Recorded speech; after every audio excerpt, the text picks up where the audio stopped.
जब 370-35 ख़त्म हुआ, वहाँ के कुछ ऐसे दुकान चलते थे जो पाकिस्तान के इशारे पे चलते थे, उन दुकानों को ताला लग गया। जो आम इंसान है, जो आम कश्मीरी है, जिसने 35 सालों से बम ब्लास्ट देखे हैं, मरगुजारों को आबाद होते हुए देखा है, आज अगर कोई बच्चा सवेरे निकलता है, शाम को ये डर नहीं रहता है उसको कि क्या ये वापस आएगा, ये नहीं आएगा। आज माँ बाप को तसल्ली है, ये वापस आएगा। लेकिन भारत जोड़ो यात्रा में आपने देखा कि राहुल गांधी जम्मू कश्मीर गए, कहीं ऐसा तो नहीं है कि भारत जोड़ो यात्रा के बाद वहाँ पे इतनी मोहब्बत बटी हो जम्मू कश्मीर में कि सब कुछ शांत हो गया, सब कुछ ठीक हो? वज़ीर आज़म हिंद नरेंद्र मोदी जी ने ऐसा माहौल बनाया, तब मुमकिन हुआ वो पैदल आया। हर एक पाकिस्तानी ये कहता है कि अगर वज़ीर आज़म हिंद नरेंद्र मोदी जी हमारा वज़ीर आज़म होता तो पाकिस्तान सचमुच एक नंबर पे आ जाता। एक नंबर। क्या नाम है आपका? जावेद कुरैशी। कहाँ के रहने वाले? कश्मीर से। अरे वाह, जम्मू कश्मीर से? जी जी जी, बहुत खूबसूरत वादी है। क्या लग रहा है कि जम्मू कश्मीर में कैसा माहौल चल रहा है मोदी के आने के बाद? जम्मू कश्मीर में अमन व अमान है। जो हमने 35 सालों से वहाँ अमन खोया था, वो वज़ीर आज़म हिंद नरेंद्र मोदी जी ने वापस लाया। 2014 के बाद 2019 में जब 370-35 ख़त्म हुआ, वहाँ के कुछ ऐसे दुकान चलते थे जो पाकिस्तान के इशारे पे चलते थे, उन दुकानों को ताला लग गया। आज हकीकतन में वहाँ पे जो कश्मीर हिंदुस्तान से गया था, हाथ से चला गया था, उस कश्मीर को वज़ीर आज़म हिंद नरेंद्र मोदी जी ने वापस लाया। बड़ी बात कह रहे हैं आप? ये बड़ी बात जा रहा है कि आर्टिकल 370 हटने के बाद से वहाँ के जो मुस्लिम हैं वो नाखुश चल रहे हैं मोदी सरकार से। नाखुश वो चलते हैं ना जिनकी दुकानों पे ताला लगा था, जो घी की रोटी खाते थे, जो हिंदुस्तान से भी पैसे खाते थे, पाकिस्तान से भी पैसे जो 6 मंथ के लिए बंद रखते थे, उनके बच्चे विदेशों में पढ़ते थे, गरीब मारा जा रहा था। जिनकी दुकान बंद होगी ना, वो तो रोएंगे ना। जो आम इंसान है, जो आम कश्मीरी है, जिसने 35 सालों से बम ब्लास्ट देखे हैं, मरगुजारों को आबाद होते हुए देखा है, जिस माँ और बाप का बेटा मार दिया गया है, वो ही जानता है ना। जब से 370 ख़त्म हुआ, उसके बाद अमन का माहौल हुआ, अमन चल रहा है, और हर गली हो, तिरंगा हो, हर गली कोचे में, चाहे घंटाघर हो, वहाँ पे भी हिंदुस्तान जिंदाबाद के नहरे लगाते हैं। अगर आपने देखा होगा 2019 के बाद आज तक जम्मू कश्मीर बंद नहीं रहा है। जम्मू कश्मीर 24 घंटे खुला रह रहा है। अगर आपने देखा होगा अभी G20 कुछ दिनों में हो रही है, वहाँ पे पूरे कश्मीर, जो आज श्रीनगर सिटी का जो आप माहौल देखोगे ना, मेरे ख्याल में जो एक फारसी शायर ने कहा था ये जन्नत बेनज़ीर है, वो जन्नत बेनज़ीर वज़ीर आज़म हिंद नरेंद्र मोदी जी ने उसी मोड़ पे वापस लाया। वापस लाए? वापस। अच्छा, ये बताइए 2014 के पहले जो जम्मू कश्मीर हुआ करता था, आए दिन पत्थरबाजी, आए दिन पाकिस्तान जिंदाबाद के नारे लगते थे, टुकड़े टुकड़े गैंग वहाँ पे एक्टिव थे। तो 2023 चल रहा है, तो कितना परिवर्तन दिखाई दे रहा है? वो गिने चुने लोग थे। अगर आप ये मानोगे वो 2 या 3 या 5% थे। और जो हुकूमत थी, वहाँ की हुकूमत चाहे नेशनल की थी या PDP की या और किसी की सरकार रहा करती थी, उनको अपनी कुर्सी बचाने के लिए हर एक की बोली बोलनी पड़ती थी, इसलिए वो इन चीज़ों में कामयाब नहीं रहे। जब सत्ता भारतीय जनता पार्टी को मिली और फिर वज़ीर आज़म हिंद नरेंद्र मोदी जी ने सरकार संभाली, वज़ीर आज़म बने, उसके बाद जब 370 और 35A ख़त्म हुआ 2019 में, उसके बाद उन दुकानों को ताला लगा दिया गया और वहाँ का आम आदमी हकीकतन आज अपने आप को सुरक्षा महसूस कर रहा है। और आज अगर कोई बच्चा सवेरे निकलता है, शाम को ये डर नहीं रहता है उसको कि क्या ये वापस आएगा, ये नहीं आएगा। आज माँ बाप को तसल्ली है, ये वापस आएगा। 30-35 साल पहले ये डर रहता था कि मैं कहाँ पे बैठूं, कहाँ पे जाऊं, और शाम को सचमुच में इंसान नहीं आता था, लाश ही आ जाती थी।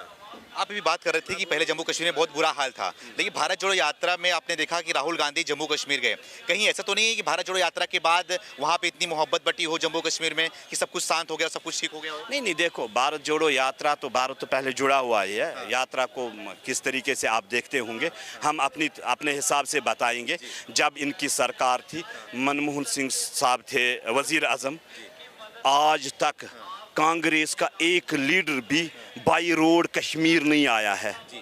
एक भी इनकी हुकूमत तो तकरीबन 70 साल रही है, 50 साल रही है, मगर आज तक बाई रोड ऐसा माहौल ही नहीं था। वहाँ माहौल ही गड़बड़ था।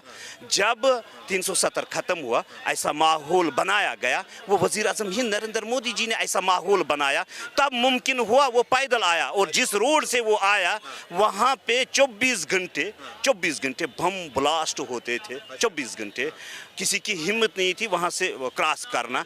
मगर आज का दौर है, ये भारतीय जनता पार्टी ने करके दिखाया। मेरे ख्याल में राहुल जी को, वज़ीर आज़म नरेंद्र मोदी जी को मुबारकबाद देना चाहिए कि 70 सालों के बाद लाल चौक में उसने झंडा लहराया। अपनी सरकार में नहीं, अपनी सरकार में नहीं, अपनी सरकार में नहीं। अच्छा, जब इनकी हुकूमत थी तब लहराना था। जब हुकूमत सत्ता में थे ही नहीं, तो आज सत्ता और किसी की है। क्योंकि उस टाइम पे उनको तिरंगा लहरा हिम्मत नहीं थी ना। वो तो बाय एयर आते थे, 5 मिनट बैठते थे, 5 मिनट, कभी उन्होंने दौरा नहीं किया, ऐसे दौरा नहीं किया। आज हकीकतन वो जब रोड से निकला, ये किसी की देन है, खुद ऐसे नहीं निकलते।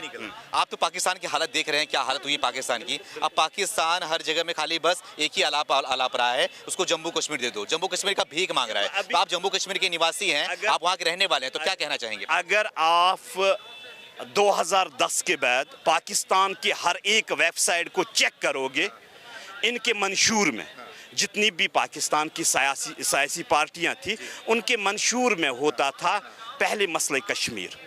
2010 के बाद मंशूर चेंज हुआ। किसी भी आप कोई भी वेबसाइट, किसी भी पॉलिटिकल पार्टी का मंशूर निकालो, 2010 के बाद इस लकीर को हटाया गया। आज नहीं है। आज तो वो जब से 370 खत्म हुआ, तो वो तो जहनी बौखलाहट में है। अच्छा, तो क्या लग रहा है, आप तो इतनी मोदी की बड़ाई कर रहे हैं, मोदी ने अच्छा काम करा है, लेकिन एक तरफ विपक्ष पार्टियां एक हो गई मोदी को हराने के लिए 24 में, तो क्या लग रहा है 24 में मोदी के लिए मुश्किल खड़ा होगा? देखो, वोट तो जनता को देना है, और वोट हिंदुस्तान की आवाम को देना है। सियासी लीडरों को वोट नहीं देना है, वो वक्त फैसला करेगा। 2024 में जब इलेक्शन होगा तो सत्ता में कौन होगा। आपको ये याद रखना है, इस हिंदुस्तान की खुशकिस्मती है कि ऐसा वज़ीर आज़म हिंद मिला है। ये खुशकिस्मती है। अगर आज हिंदुस्तान एक नंबर पे है पूरे मुल्कों में, अगर आप देखोगे पूरे मुल्कों में हिंदुस्तान की जय जयकार होती है, वो वज़ीर आज़म हिंद नरेंद्र मोदी जी की ही वजह से होती है। अगर पाकिस्तान में हर गली कोचे में, चाहे ऐवान हो, चाहे पार्लियामेंट ऐवान हो, चाहे असम्बली ऐवान हो, वहाँ का हर लीडर हो, बच्चा हो, अगर आप हर एक यूट्यूब को चेक करोगे, हर एक पाकिस्तानी ये कहता है कि अगर वज़ीर आज़म हिंद नरेंद्र मोदी जी हमारा वज़ीर आज़म होता तो पाकिस्तान सचमुच एक नंबर पे आ जाता। एक नंबर पे। आप मानते हैं 24 में मोदी को ही आना चाहिए देश में? देखो, क्योंकि राहुल गांधी भी तैयार है। आएगा, ये आने की बात नहीं है, वही आएगा। हिंदुस्तान को चाहिए ऐसा सपूत। अच्छा, हिंदुस्तान को अगर आपको नंबर 1 बनाना है, अगर हिंदुस्तान को आपको ताकतवर बनाना है, तो ऐसा वजीर आजम चाहिए। हाँ, डरपोक नहीं चाहिए भाई। बाकी विपक्ष में दम नहीं है, कोई राहुल गांधी हो गए सब नहीं है ना। इन्होंने किया है ना, इन्होंने आज तक किया है।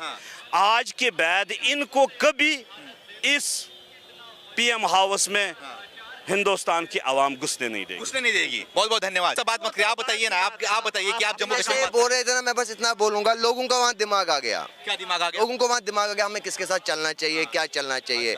वरना तब भी वही हालात है, अब भी वही हालात है। बस थोड़े से पत्थरबाजी बंद हुई है। हाँ, मानते थोड़ी बंद, पत्थरबाजी बंद हुई है, बाकी हालात वही है जो वहाँ पे थे। बंद होने की वजह क्या है? बंद होने की वजह यही है ना कि जब इंसान को दिमाग आता है कि मेरी ग्रोथ कहाँ की ओर है, जितना पीस कब आया था आर्टिकल 370 हटने के बाद दिमाग आया। आर्टिकल 370 के बाद लोगों ने बोला नहीं, अब हमें भी अपना काम करना चाहिए। तो दिमाग सब यूज कर रहे थे हमने बोला अब हमें भी अपना काम करना चाहिए। उस वजह से अब हालात पीसफुल है। 24 में क्या लग रहा है, क्या हालात करेंगे भारत का? 24 में तो ऐसे लग रहा है जो अपोजिशन है सारे यूनाइट हो गए एक साथ, तो बहुत कड़ी फाइट रहेगी, टफ फाइट रहेगी पीएम इलेक्शन के लिए। मोदी के अलावा किसे दिखते हैं आप प्रधानमंत्री के? अखिलेश है, केजरीवाल भी है, एक वक्त केजरीवाल भी आएगा, राहुल गांधी भी है। आने वाला वक्त देखोगे आप, आने वाला वक्त देखोगे अब यूथ का पीएम होगा। सबको बनाना चाह रहे हैं। Rahul Gandhi, it can be Kejriwal.